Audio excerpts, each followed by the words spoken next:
What's going on, everybody? Welcome back to the Kumite Lifestyle, where the mat meets the mic.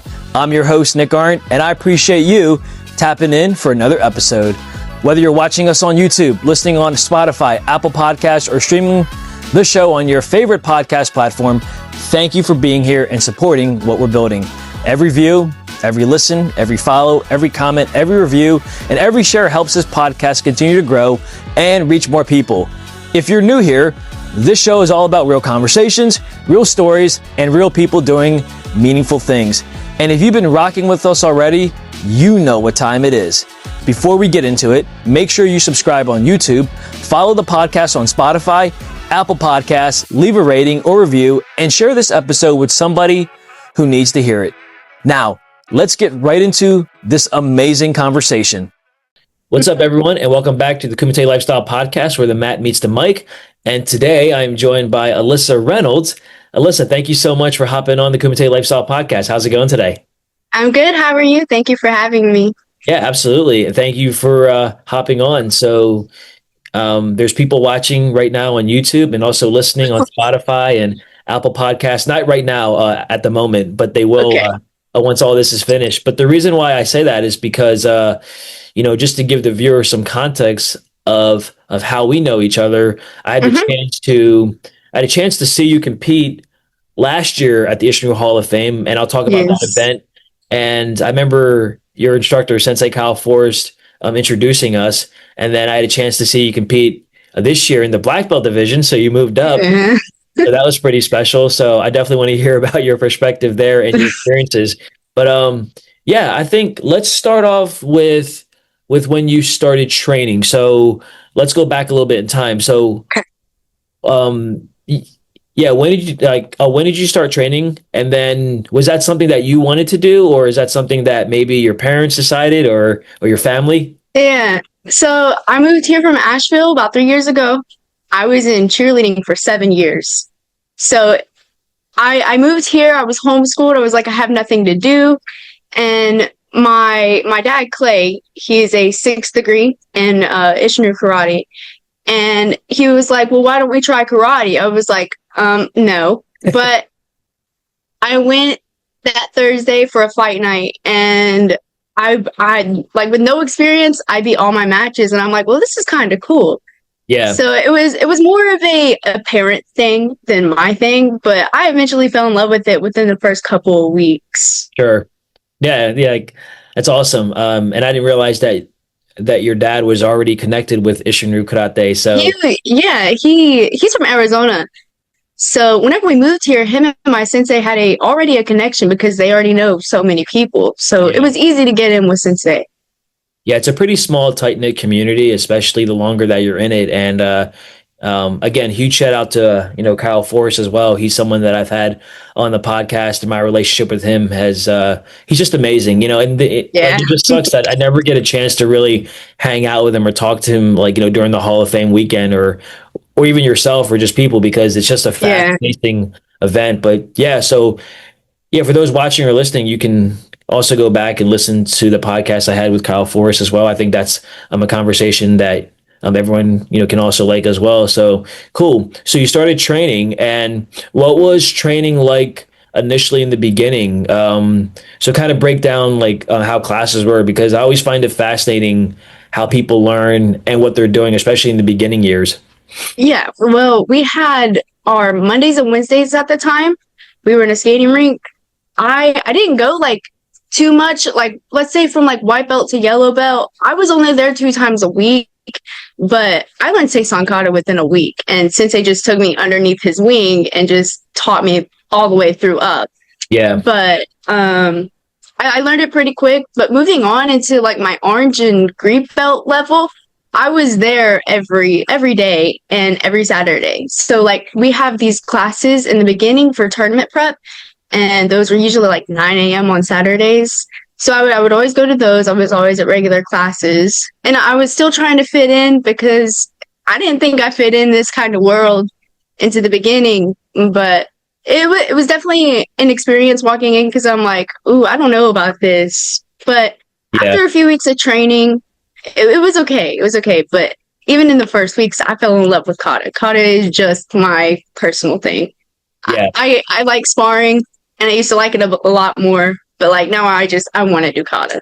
Yeah. Yeah, kata is definitely something that I love as well. So I always like when other karate ka or students they say like kata is their thing because I will say this, if you have a good kata and you have good fundamentals, that's going to translate very well over into kumite, and I'm sure that you Yeah, yeah, that as well. So yeah. no, that's pretty awesome. So yes, you talked about learning Seisan pretty quickly, and then Sensei Forrest, kind of taking you under his wing. Like, what have been some of the biggest, like, what is I don't know, like a tip or something that he shared with you, or maybe like a life principle that, and I'm sure there's many, but what's one that There's kind of comes to mind? uh, Or I don't know. how about this? How about as a competitor, what has he Mhm. shared with you? And as a student, what are some of his biggest life messages that he shared? So let's start off with the just competitor. just get out there and do your best, no matter if you win or not. Just know that you tried. And Yep. he always says, even if you don't win, you're still my champion. So That's awesome. a life tip, he's very good advice. I came into the karate world whenever I was in a very tough time in my headspace and whatnot. But I just remember many conversations about just talking and be like, you know, there's always light at the end of the tunnel. Yeah. Always. If I struggled and got things wrong, this isn't about Sensei, but it's about his wife, Becca Forrest. She was like, "Don't let your kata beat yourself up." And I didn't really understand it as I was a white belt, but now as I'm going into higher ranks and as a black belt, I'm like, "Oh, I get it." Yeah. Absolutely. And it's cool that you've had such great mentors along the way, and of obviously your family, of course, but both Kyle Yes. and Rebecca. Yeah, so huge shout out to her as well. I had a chance to see her at the Hall of Fame. But yeah, I think I think it's cool that he has that ability. And when I say he, your instructor, of course, Sensei Forrest, that even though whether you win or lose, you're still who you are. And Mm-hmm. I strongly believe as a competitor who's competed many, many times over the years, I've seen a lot of my peers, they win and then they're like the nicest people, but then they lose and then they're the Yeah. meanest people. And I Yeah. think true character is revealed when you're at your lowest point. Mm-hmm. And because anyone can be a gracious winner, but the question is, can you be a gracious loser? So I, Yeah. I think it's awesome that you have that reinforcement that it's like, hey, just do your best. And I think every student needs to hear that because Mm-hmm. I remember times when I was competing, this was like when I was your age or younger, and I would look over at Mm-hmm. my instructor and whether it was just a smile or a thumbs up or just like, you did good, that's all I needed to hear. Yeah. Because Yeah. I'm sure we've seen movies where like, people lose and like, the parents are yelling at them. Like, that's the last thing I want to hear is someone yelling at me. It's like, Yeah. yeah, you lost. Like, yeah, I know I lost. I'm the one that experienced it. Yeah. It reminds me of I went to state games last year and I got third and second place. And I wasn't happy because I was training every single day in any type of way too. And the next month was the Isshinryu Hall of Fame. Yeah, And I still stayed in the dojo every single day, working my butt off. And it paid off with my weapons and kata. And I got first in both last year. nice. So it's just proof that if you keep working, it'll be there. But even after you lose, I think my mentality is it pushes you to go further. Yeah, absolutely. And you mentioned something earlier, Alyssa, where you felt like you didn't really feel like you belonged in this world.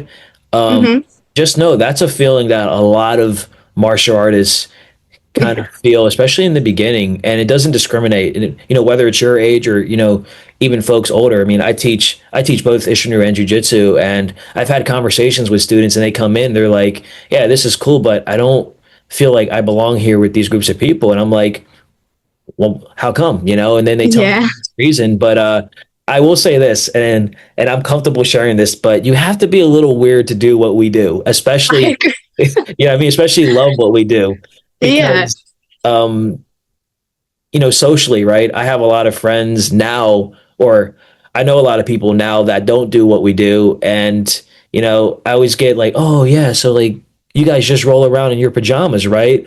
And I used to kind of justify it, and I would kind of be like, no, that's not what we do. But now I just say, yep, that's exactly what we do, because it's Yeah. just a good way to kind of shut it up.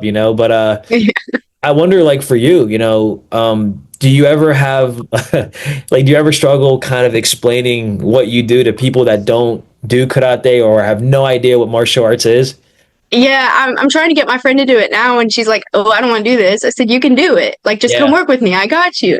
But it brings me back to my white belt first walking into my class. They're doing their warm ups and their keying. I'm like, I'm not doing that, but I did it. I was like, I still, it's weird because you get into the moment and you just keep doing, but it's something that you can explain to someone else. Yeah, absolutely. Yeah, so going now back to the dojo and the classes. So, and maybe I spoke to Sensei Forrest about this. I can't remember, but maybe you can kind of shed some light there. So, when you go to class, typically, like what's on the agenda? Do you do kata one class and then maybe basics or self-defense, or is it kind of a culmination of, or is it kind of mixed up? We do. So our regular class times now, I go Mondays and Wednesdays now, but that's for my advanced and self-defense. I'm hosting my own seminar August 8th. Nice. So right now I'm trying to get that ready. And so I'm going Mondays and Wednesdays. That's also for not self-defense. If it's tournament times, we do tournament prep on Mondays and Wednesdays. And then Tuesdays is our kata, where, you all break down into groups and do your katas or learn new katas. And then Thursday is our kumite and sparring nights. Nice. Yeah, so it's pretty spread out. Yeah, I like that. Mm-hmm. Yeah, so tell us about your seminar. I think that's exciting. How did this happen? So, when was it? I would say about 2 weeks ago. I went to this women's defense seminar down there in Holden Beach. Dennis Watts, who is one of the masters of our school, he has his own dojo in Holden Beach. So they hosted a seminar. I got invited. So I was like, I'll go check it out. And so I came back. I was like, that was really fun. I would really enjoy to do that. And I'm currently going into middle college and another college at the same time. So I'm trying to get money from my college in order. So my sensei sat me down and is like, let's think about this. Yeah. You have me and you have a brain. Like, we can teach self-defense. I'm like, are you talking about a self-defense seminar? He said, yeah, let's do it. So this past couple of weeks, we've been putting everything together and I'm pretty excited. Before we jump back into this conversation, I've got to put you on. The official Kumite Lifestyle shop is open and the merch is ready. We've got shirts, hoodies, hats, accessories available now, and every purchase helps support the show, the content, the guest, and everything we're building. So if you've been enjoying the episodes, this is your chance to support the podcast and look good while doing it. Head on over to kumitelifestyle.com, click the shop, and grab your gear today. Use promo code KUMITE, Kumite, and receive a 15% discount for each purchase. Don't just watch the movement, be a part of it. Yeah, that's awesome. Yeah, especially being, I hate to say like as young as you are, but like where you are right now in your life, I think that's cool that you like have this opportunity. Mm-hmm. Maybe it's without giving away too much what you're gonna do and perform. Like, what specifically do you and Sensei Forrest have in mind? Like, so like if I went to your seminar, let's just say, like, what would you want me to leave with? The ability to defend yourself. So someone my size, because I'm 5'2" and I'm 95 pounds. I'm tiny. It's just, we want them to know that you're capable of defending yourself. So we're going to put them in perspective of my shoes or theirs, because you can be tall and skinny and you can be short and skinny and all types of diversities, but either way, you can still move your body to defend yourself. Absolutely. Yeah. And the There's reason why, so much. Yeah, absolutely. Yeah. The reason why I asked what you're going to do, and then you said self-defense, or defend yourself. Yes, that is the goal, but I love how you said specifically a smaller, untrained person being able to defend yourself. Mm-hmm. I think that's a beautiful way of framing it, especially, I'm not sure who's going to be there or what demographic. Sounds like you're pretty much opening it to whoever, right? Yeah, whoever. Even if you don't have any experience, you can still walk away knowing how to defend yourself. But my sensei told me, it's like, like a side block and punch is nothing to us, but it could mean everything to them. So, absolutely. Yeah, that's cool. If I can offer a tip, if you don't mind. Okay. like whenever you're teaching self-defense, especially in a room full of people that are either intrigued, interested, or maybe just kind of curious on what you have to offer. Mhm. Something that I use a lot, especially when I'm teaching maybe people that are already training. I say, hey guys, listen, I know some of you guys might already know martial arts or self-defense. I would say like my job isn't to teach you, it's just to share with you something that could work for you. And like when you use that deliverance, it gets people on your side because like we see it a lot in tournaments, right? Especially at black belt meetings, like everyone is an expert, right? Or they claim to be. But I think a lot of times we have to remember that like we should all have the white belt mindset, meaning like we're always learning. And Mhm. the people that I respect the most in martial arts, and including your sensei, is that I can have a conversation about jujitsu or striking, and then he can talk to me, and it's like, wow, like I never knew that. And I think like I wish more people were open minded. So yeah, I'm super stoked. I hope that goes very, very well, and Thank I you. know it will. Yeah, absolutely. But I find that when you teach with love and that like your approach is with mindset of love, then you can't really go wrong. So Yeah. awesome stuff. And then you talked about college. You talked about like middle college and like so what is that? Because I'm So unfamiliar. in eighth grade, let's say I got accepted into two early colleges back at home in Asheville. Yeah. I moved here and I was like, well, I'm done for. Like, I can't do that again. So I stayed at my closest high school, Parkland High School, for about a year. And I talked to my guidance counselor, and there's Forsyth Middle College here. So I got transferred over my junior year, and this year is my senior year. So I take high school classes and college classes at the same time. But as well as that, I'm going to go get my EMT so I can go into nursing school. Wow, that's awesome. And you're doing that all at the same time right now? Yes, this Wow. fall. That's cool. Yeah. I think I remember seeing that, or maybe you had shared that, or maybe Sensei Forrest had, but that's exciting that you're like moving forward while still training and still like getting all the stuff done that you want to as well. Man, I Yeah. gotta ask, do you have a social life? Like do you find Do I have a time? social life? I knew this was coming. I definitely do have a social life, and there's Sure. some days where I don't like being at karate every single day. My friends are like, let's go do this. I said, okay, but I have karate at 6, so can we hurry? Because I got to be there. And it was my friends recently want to go to the movies next Thursday before we go back to school, because our student orientation is next week or next Thursday. And I Yeah. was like, I don't know. It's the only practice I have left before my seminar, and I'd rather be at karate. And so I try to balance it. I go out with my friends shopping like almost every single day. So there is some social life, and I still go on vacations, and I still do things, but it's definitely managed. Yeah. So it sounds like everything that you do is centered around training or karate in some aspect. Yeah.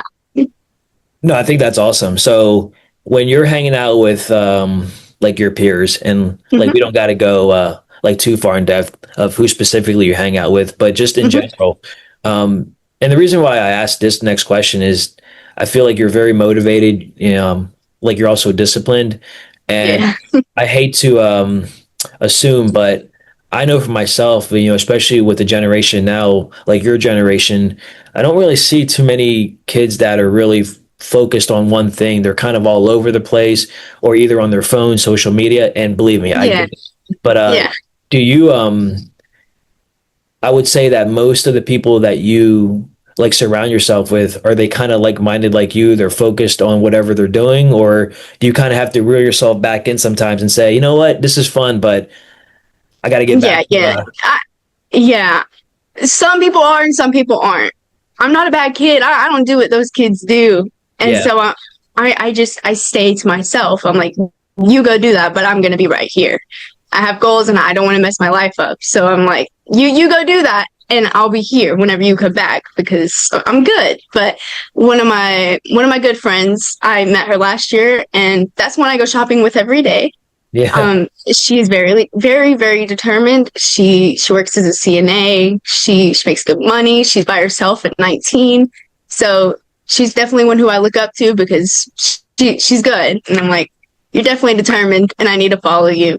yeah. So Yeah, there's a saying where like show me your friends and I can show you your future. So when you hang around like people that are maybe not martial artists, but people that are goal driven, it's only going to Hmm. raise your opportunity. So I think that's cool that you have already seen that and you're starting to realize like, yeah, if I want to be great at anything, I have to stay the course, but also be a kid at the same time too.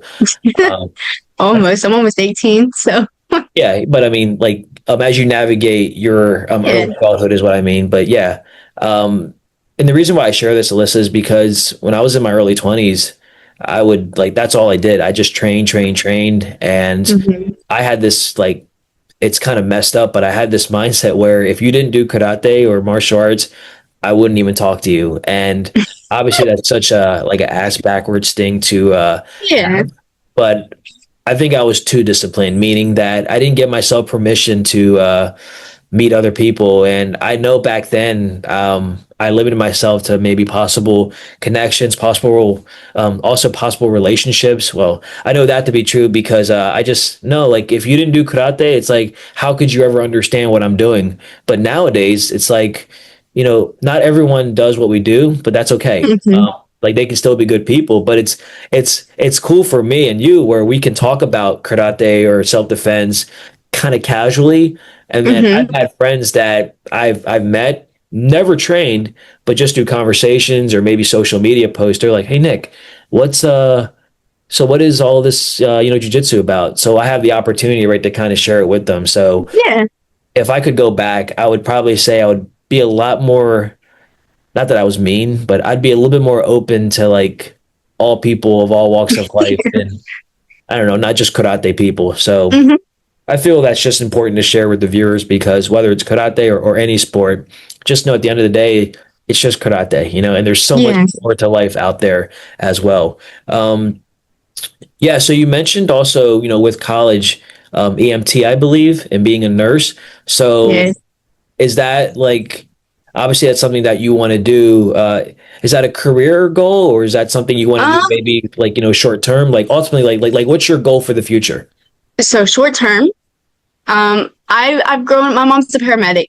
She's been a paramedic all my life, and so is my dad, Clay. So I've always heard the stories. I've always been to their meetings, and it's like I want to experience it.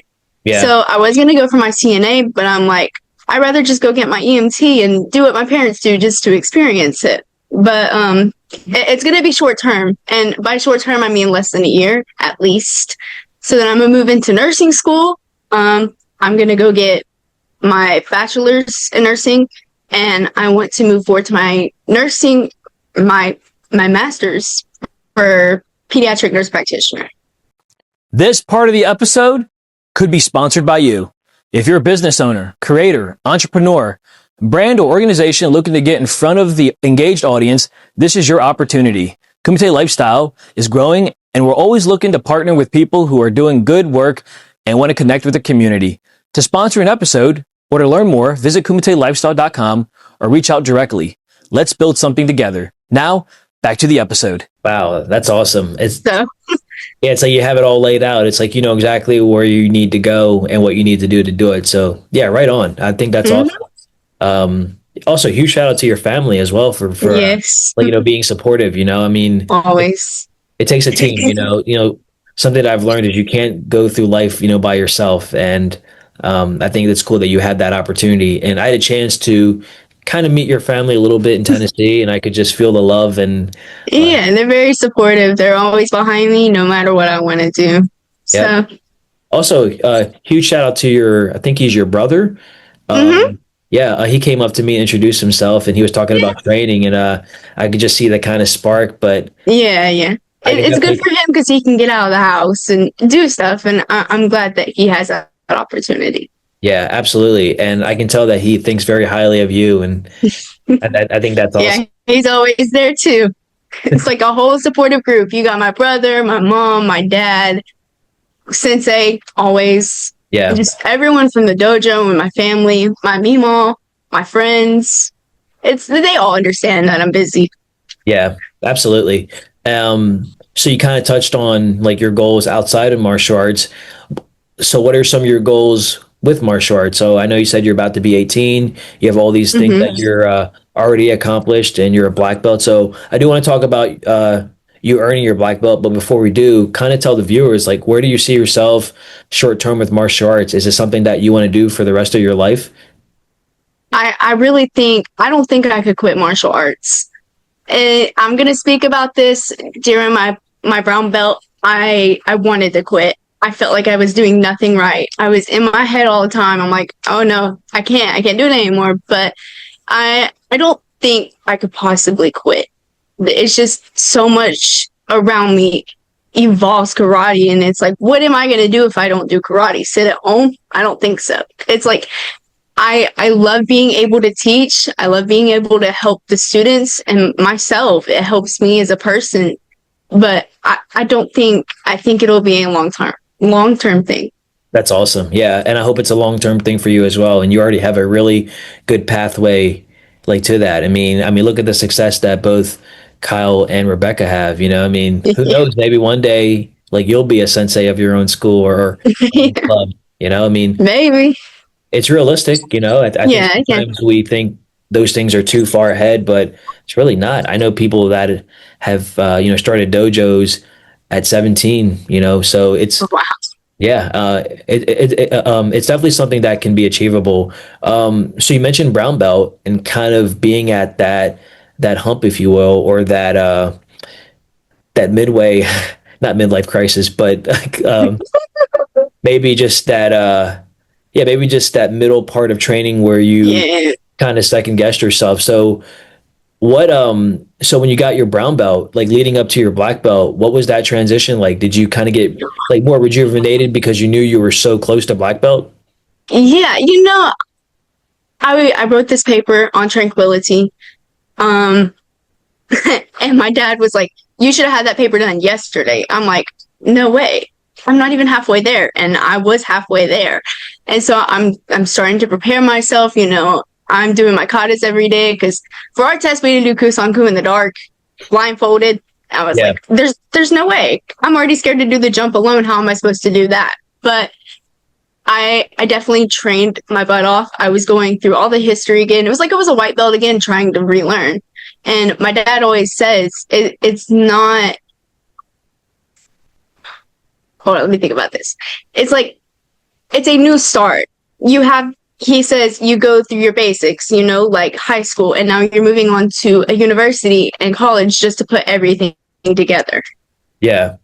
But I definitely see it as it's a new learning tool. Like even sitting there and judging the rings and watching the students and my peers spar, it's like I learn a whole lot more than being in that ring. Yeah. So Absolutely. So, yes, talk about your black belt test itself. And I appreciate, the breakdown and what your dad was telling you about how every belt is kind of like a new starting point. I think a lot of times in martial arts, people think that black belt is the end goal. yeah. And that might be for some. And if that's your goal, cool. I respect it. The fact that you earned a black belt, and I'm sure you've heard this from both your dad and your sensei that black belt is really where it all starts. So, hmm what was that preparation like leading up to black belt, if you don't mind sharing, and then share what your actual black belt test was like? The preparation, I was just in the dojo all the time. I would get there early and I would practice. I'm like, and I was still in my head because it's still halfway through my brown belt. So I'm like, Sensei, I'm not doing anything right. Like this ain't working. And so I stayed to myself and had to write my paper. And I wrote that paper very fast, and everyone loves my paper. And I'm like, well, it's true because your writing is your experience, because he gives you a word and you have to write about it and how it helps you throughout your katas or sparring or mental space is what I did. But my black belt test, I was getting tested through my brown belt. So I didn't know. So I led the class with the charts, chart 1 and 2. Yep. I worked them out. I did my katas, and the last part of my test was the Kusanku part. So they blindfolded me, put objects all around me. Everyone was attacking me, and I sat there and I did my kata, and I got all the way through. Nice. So it was scary and it was tough, but it definitely worked out. Yeah. Was your black belt test like, was it long? I mean, like, was it a long test? Because I know I, some people have like long tests, some people have like day tests, but like ultimately, what was like from the time you started to the time you finished? Because you mentioned the brown belt test kind of being like the black belt test. Well, I was getting tested throughout. Like he didn't sit there and he didn't sit me down and watch me do my katas. He watched me throughout weeks and weeks and just seeing how I was. So I would say they really only like, of course, I was getting tested the whole time. I mean, you're always being tested, but Yeah. Yep. I never really had to stand in front of him and do my katas. So the really only big thing was Kusanku and answering all the questions and how I am as a martial artist. Yeah, absolutely.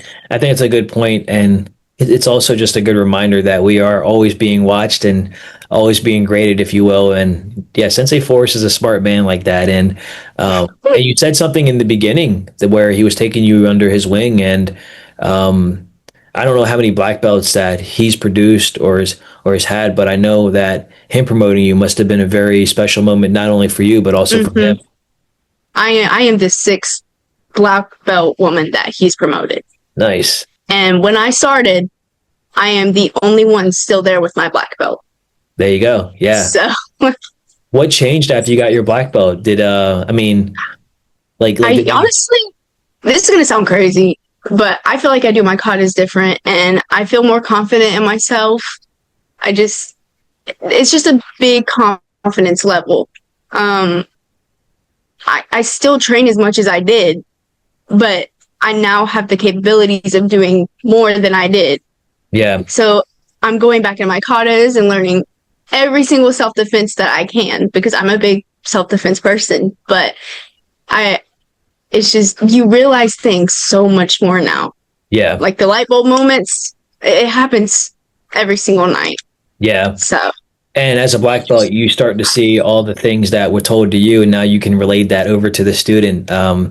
Yeah, I know so there's a saying that a black belt is just, it's just a belt that goes around you, but symbolically it should mean something, which is why, like, I'm sure, have you ever heard about like the McDojos out there? They just kind of, teach whatever, and so like, Yes. I've seen videos where it's like like McDojo black belts, and I don't know, for me, like, I know what I had to do to get my black belt, and like what you had to do to get yours. So when you rock that black belt, it has to mean a lot to you. Otherwise, it's like what's the point, So yeah, because only you know what you go throughout your training, and like the brown belt, I was already in a bad headspace for me, so I'm like, I know what I went through to get that black belt. Absolutely. And it's who you become. It's just, yeah. So speaking of becoming, this better version of yourself, kind of going back now to the Hall of Fame event, going back to 2025, that's where I met you, and I remember seeing a video. I think either you had sent it to me through Messenger because we were talking about kata, and it's really like I was really impressed with your focus and just your overall presentation. And believe me, I don't say that lightly because I'm a kata guy. I've won the grands many times, but aside from that, when I see a good kata or a good potential, it's like, yeah, like that was good. And obviously there's always, of course, room for improvement. But like what I took was that you weren't afraid to go out and showcase whether it was Kobudo or kata, which I think was cool. But now I would love to talk about your experience competing now as a black belt, because I had a chance to watch that division because I knew some people that were also in that division competing with you. So aside from the skill sets, what was it? Anxiety? Was it like was it nervousness? So like what was different this time competing in the black belt division amongst a lot of great competitors? All the competitors were amazing, but even last year, I get so nervous with tournaments. Like I don't sleep the night before. I'm over there twiddling my thumbs at like 5:00 in the morning. I can't sleep before tournaments. But as soon as I put on my gi pants, I'm focused. And like even last year, my mom was trying to talk to me and I'm not even saying a word. Like I'm in my zone. Just leave me alone. And I felt kind of bad afterwards because I can become mean when I'm in my zone. I don't want to speak to no one. It's just I'm in my zone. Yeah. But this year, I was definitely in the zone, and there was a lot of great competitors in my division. I was still focused. I think the anxiety definitely took over me more because it's a big division, and I'm with black belts now, and it's crazy to say because I didn't think I'd be this far, but it was definitely a learning experience, and I take it as a learning experience. Those girls were amazing. So it's more of a learning experience, and I got my feet wet, and I know what I need to work on now. So before we go any further, do me a quick favor. If you're enjoying this episode, make sure you like the video, subscribe to the channel, and share with somebody who would appreciate this conversation. That one share really does help the show grow. And if you're listening on audio, make sure to follow the podcast and leave a rating or review. It helps more people find the show, and it lets me know that you're rocking with what we're already building. All right, let's keep it going and let's get back into this amazing conversation. Yeah, absolutely.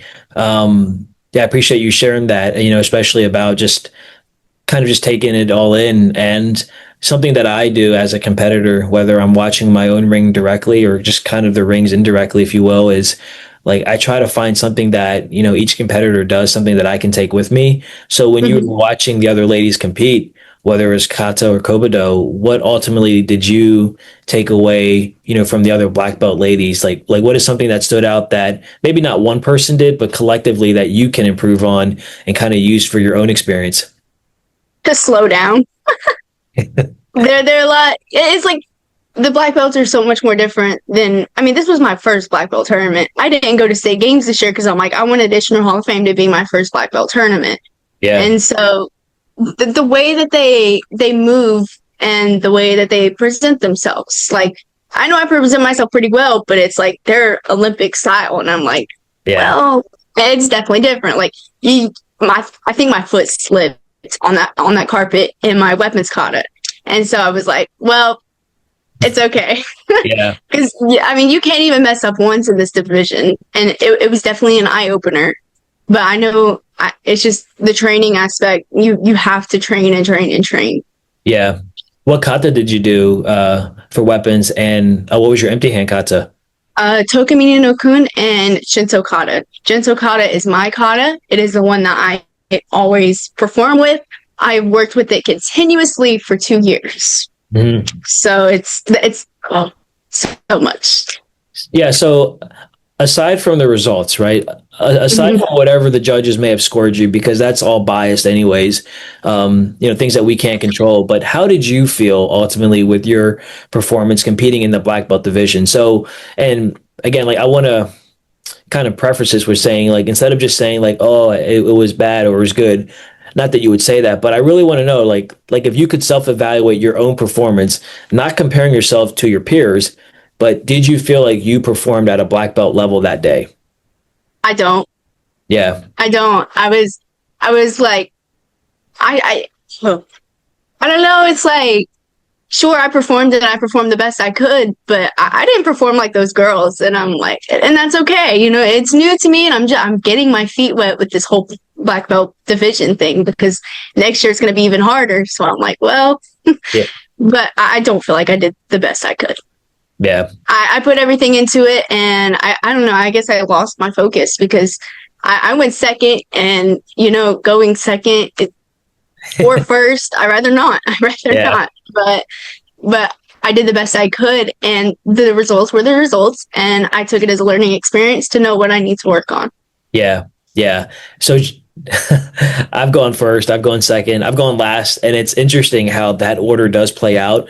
But I've learned as a champion that it doesn't matter what order it is. So whether you go first, I look at it as an opportunity, right, to kind of, set that bar. And you mentioned, and you mentioned how, like, some of these ladies that you competed with, I would say the only thing, I mean, aside from their power and aside from their technique, the thing that really separated them was, like you said, just the timing of it. So you can like learn to kind of not mimic, but yeah, I think mimic's a good word because I used to watch, and I still do. I watch a lot of Olympic style kata, And the one consistency is regardless of what style they come from, their timing is impeccable. So when you can Mm-hmm. learn to kind of copy that, almost like, so next time you do Shinto, kind of play it out like you're watching one of the best, people perform kata, but basically put yourself in that position and just do those timing pauses where it's appropriate. And for me, I started doing that years ago, and I know for you, Mm-hmm. Alyssa, it's going to be a total game changer. I want to take a second to say thank you to everybody who supports Kumite Lifestyle. Whether you've watched one episode or you've been here since the beginning, I appreciate you. This show has grown because of the people who listen, watch, comment, share, and tell others about it. If you want to support even more, visit kumitelifestyle.com. You can check out the latest episodes, shop the merch, connect with us, and stay updated on everything we have coming next. This is bigger than just a podcast. It's a community. And I'm grateful that you're a part of it. Let's get back into this amazing conversation. Yeah, I need to. I know I speed through my kata. I do. And I need to slow down. I mean, we even went from, even like my green belt training, we went from holding, the first move at Shinto for 4 seconds before I moved to the next one. Mm-hmm. I mean, it definitely helped, but I got into my head and I went fast. So I think I got nervous, but it's okay. Yeah. Yeah, it's always and like everyone experiences this, right? It's like, had someone said, "Hey, like would you want to go back and do your kata one more time?" Absolutely, right? Because exactly it's like exactly what you need to do. Yeah, that's awesome. I appreciate you sharing that experience. And this time next year you'll be moving up into the adult division? 18 to 22. Yeah. Yeah, that's a big one right there. So yeah. It's cool though, right? Because like I'd rather the competition be that good, and I'm sure you would agree with this. It's only going to help elevate your game, and things that you can take with you back to the dojo if you haven't done so already. Mm-hmm. So you mentioned the state tournament as well. So what other tournaments do you compete in, like besides the Hall of Fame? Really just all kinds of open tournaments. My first ever tournament was the Koo Fest. Mm-hmm. And I think it's in somewhere in North Carolina. I don't remember where. And then I really just compete all over North Carolina. That's really the biggest place I've been. I mean, I think the furthest that I've been is Florida for the Soakenship Council, but it's not a tournament. It's more of the seminar stuff. But I was there for that. I've competed back in my hometown with my cousin Gabe, because he's in Taekwondo, and it was a Taekwondo tournament, but it was an open tournament. I've competed in Charlotte, really just all over North Carolina. Yeah, that's cool. I think what's been your favorite tournament so far? Or last year Hall of Fame. Yeah, without a doubt. Yep, I figured you were probably going to say that. Yeah. No, that's cool. So what about the Hall of Fame aside from the actual competition? I'm not sure if do you ever get a chance to go sightseeing like in Gatlinburg? I basically grew up in Gatlinburg with my dad with the rod run. So I love Gatlinburg, and even just being there, like even just for the tournament, it's like, well, after the tournament or the night before, we could go eat and walk around, and it's just, I love Gatlinburg. Yeah. So it's always fun going to Gatlinburg because I love that place. Yeah, I think it's such a cool opportunity where like the Hall of Fame is in a really good place. Like you said, it's kind of nestled up in the mountains. So I live, so where I live in the world, like there's a lot of beaches, and like where I live, there's a lot of, so picture Gatlinburg, all the shops, but by the beach. So like anytime I go, it's like, oh, like this is like where I live, but just up in the mountains. Man, I had a chance to see my first black bear in person. I have never. Wow. Yeah, so like my parents have gone a couple times, and like my dad said that he saw a bear pretty up close. I mean, like not too close, but I guess close enough. But I've never seen one. And then this time I saw one. With some of the homies that I was traveling with, I was like, wow, this is pretty surreal. Have you ever seen well, being from Asheville, I don't think I've ever seen one in person in Asheville, but even like last year in Gatlinburg, the whole dojo got a house together. So everyone was together and we were chilling in the hot tub outside, and there's a bear like we're right here and the bear's this close. And Yeah. so I was like, no way. But it was really definitely the first time being close to a bear. But even being in Asheville, you see them out in the woods of our backyard, but I've never been that close to one before. Yeah. Yeah. Same. So it was pretty surreal. So I'm glad that nothing obviously bad happened, but Of I'm course. okay not going by any bears because I see videos sometimes, from Gatlinburg and people are trying to pet the bears. I'm thinking, yeah, like I'm good. Like I choose life. So Yeah, yeah. that's awesome. So, man, Alyssa, this has been awesome just being able to talk about your career so far, your training. I did want to kind of also, so like, I want to ask you this question where, like, if you could take two moments, so pick a moment from the time you started training and a moment now, like, what was your favorite? I don't want to say life changing, but what was a moment that really helped profound your sense of training and why you're doing it? Also compared to now because it's more than just karate. Like I said, it's about becoming a Hmm. better person. And I know that's such a cliche thing, but Yeah. you know, like there has to be more than just coming to the dojo and doing kata's basics or forms. Like there has to be something in life that is moving us forward. So, what about training has done that for you? Well, I'll go back to my white belt era into my first tournament because I talked about cheerleading and you're in competition, but you're with everyone, and so the Coup Fest was my opportunity to present myself and what I can do. So after I won first and I think all three divisions, I was like, oh wow, I can really do this, and it stays the same, and then now as president, I'll pick me getting my black belt because it's still like, I have the strength to do what I want to do. I'm capable enough. I put in the work. It's just, and it sounds so basic, just picking your black belt moment, but it is such a big moment in your life to be like, you've made it this far and it's in the past and now you're moving on to more better and bigger things. Yeah, absolutely. Yeah, I appreciate you sharing that and kind of just from your own perspective there. And then ultimately, now that you are a black belt, and I wanted to save this question kind of towards the end, where you have this opportunity, right, to impact the next generation, if you will. Ultimately, right, like what would you tell as a black belt? What would you tell your white belt self if you could go back and kind of say, hey, like it's going to be okay, or like what Yeah. message would you give yourself? You're going to go through things in life. You just got to keep going. Every storm runs out of rain. You'll be fine. Just put yourself out there and do what you want to do because as a white belt, even in that age period, I wouldn't be on the podcast right now. I was extremely shy. I didn't speak to no one. I was a shy kid, and going up through as a martial artist, like speaking as of now, I'm much more confident. I go into stores by myself. I carry myself a lot more than I used to. I have a lot more confidence in myself. Absolutely. And I can just see that just in the way you carry yourself right now in this conversation, because it does take courage to, step out and do something new for the first time. But I feel it equally takes the same courage to stay with something for so long, especially when not everyone is doing what we're doing. It's like, I've learned that it's okay to be a little different and be a little weird, because like I said, like you have to be a little weird to do what we do, especially for as long as we've done it.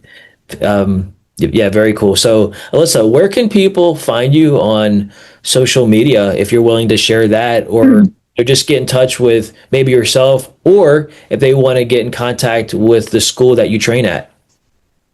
Um, if you want to get in the contact of school, then it would obviously be Kyle Forrest, my sensei. Anywhere you can find me, you just look up Alyssa Reynolds. You just take the A out of Alyssa because my friends have always called me Alyssa. So everything across my social media platforms is Alyssa Reynolds Awesome. or Cool. just Alyssa.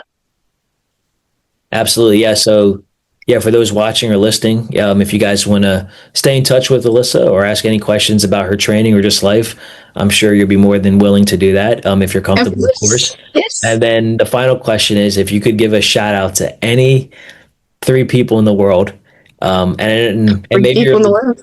Yeah, like top three. And I'm sure it's more, but I know it's kind of like a on the spot, like, cuff question, but who would you like to thank right now? It's gonna be my close family, friends, and family. It's gonna be my sensei for always pushing me and telling me to do my best no matter what I do. Always pushing me through my katas. My dad Clay, for putting me into the gym as a white belt and working with me at home because I kind of have that privilege of working out at home because he's a 6th degree. Yeah. So I want to thank him. I want to thank my mom for always being there. Um, no matter what I do, I know she's always behind me, and I carry that so deeply. I love my mom. Um, my brother, he's always there supporting me no matter what. He always makes posts about me about how much he appreciates me and how much he's proud of me, and it's just it's all, I love it. I love how everyone's behind me, and those are my 4 main big people of who I want to thank. Yeah, and those are all amazing people, and I really appreciate you, just like sharing the love with them because I can hear it in your voice, and I'm glad that they've helped shape you into the young lady that you are today. And Alyssa, I want to really thank you for trusting this whole process of trusting me, of course. I know coming onto a podcast can't be the easiest thing. I know for No, it's myself. pretty nerve-wracking, but Yeah, yeah. I mean, I thought you did very well, and that's thank why. you. Yeah, yeah, absolutely. You're welcome. And I know for myself, whenever I've guest on, I always say, like, don't think of it as a job interview. Just think of it as two homies just having a conversation. And in this case, it's about life and martial arts. So again, thank you so much for, taking the time to share your story. Thank you And for having me. yeah, and I'm super excited to, hear about, your seminar. So definitely keep me up to date with that. Um, yeah, know how that goes. And again, for those watching for the first time on YouTube, make sure you guys subscribe to us. And if you're anywhere in the world where you don't, feel like watching an actual video, you can, listen to us 24/7 on Spotify, Apple Podcast, and Amazon. And you can also go to kumitelifestyle.com if you have any questions or if you would like to be a guest on the podcast. Oh, actually, Alyssa, if you could Yes. recommend 3 people to be on the Kumite Lifestyle podcast, who would you recommend? Oh, obviously my dad Clay. Yeah, He has a lot of stories, a lot of experience. Um, I've had Kyle Dennis on already. Watts. I know that's why it's kind of hard because he would be my third. Dennis Watts. Okay. He has a lot of experience as well. He comes from my sensei. 3 people. Another one. I don't know. Well, it's okay. Yeah. So, yes, you said Really, two. just those two. Yeah. Perfect. Yeah. So, if those guys are listening, or if you want to kind of put a bug in their ear, I'd love to have those guys on too, just to share their story as well. So, very cool. Well, listen, thanks again for hopping on, and we hope that you Of enjoy the rest of course. your day. That's another episode in the books. I want to thank today's guest for being a part of the show and bringing real value to the conversation. And to everybody watching or listening, I appreciate you more than you know. There are a lot of great things you could be doing right now with your time. So the fact that you spent some time here, it means a lot. Make sure you subscribe, follow, share, and visit kumitelifestyle.com to support the show and check out our amazing merch in the shop. Remember, every story matters, every conversation has value, and we're going to keep building one episode at a time. Thank you for tapping in. I'll catch you on the next one.